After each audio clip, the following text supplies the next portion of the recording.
খবর 24 সাথে আপনাকে স্বাগত। নতুন নতুন খবর জানার জন্য আমাদের চ্যানেলে চোখ রাখুন। খবর 24 সাথে আপনাদের স্বাগত। দু নৌকায় পা দিয়ে চলার চেষ্টা করছে চীন। একদিকে ভাই পাকিস্তানকে সব থেকে সমর্থনের কথা বলছে, অন্যদিকে ভারতের কাছে আবার পেহেলগাঁও জঙ্গি হামলার নিন্দা করছে।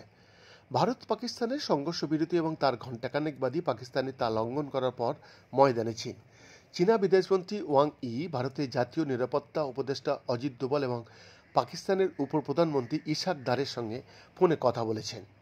চীন পাকিস্তানকে জানিয়েছে তারা পাকিস্তানের স্বাধীনতা, সীমান্ত ও সার্বভৌমত্ব রক্ষা করতে ইসলামাবাদের পাশে রয়েছে সবসময়। এদিকে আবার জাতীয় নিরাপত্তা উপদেষ্টা অজিত দোভালকে ফোন করে চীনা বিদেশমন্ত্রী পেহেলগাঁও জঙ্গি হানার নিন্দা করেন এবং যে কোনো ধরনের সন্ত্রাসবাদের বিরুদ্ধে তারা বলেই ভরসা জোগানোর চেষ্টা করেন। তবে চীনের এই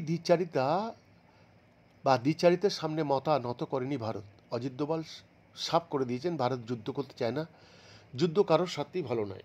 তবে 22 এপ্রিলের পেহেলগাঁও জঙ্গি হানায় অনেক ভারতীয়দের প্রাণহানি হয়েছিল। ভারতকে সন্ত্রাস প্রতিরোধে পদক্ষেপ করতেই হতো। এর জবাবে চীনা বিদেশমন্ত্রী ওয়াং ই বলেন, ভারত ও পাকিস্তান সবসময় প্রতিবেশী থাকবে।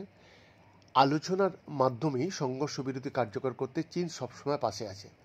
চীনের দাবি, দুই দেশকে অনুরোধ করা হয়েছে যে তারা যেন আলোচনার মাধ্যমে নিজেদের মধ্যে সমস্যার সমাধান করে নেয়, পরিস্থিতি যাতে আরও খারাপ না হয় তার চেষ্টা করে। বৈদ্যনাথের রিপোর্ট, খবর 24/7।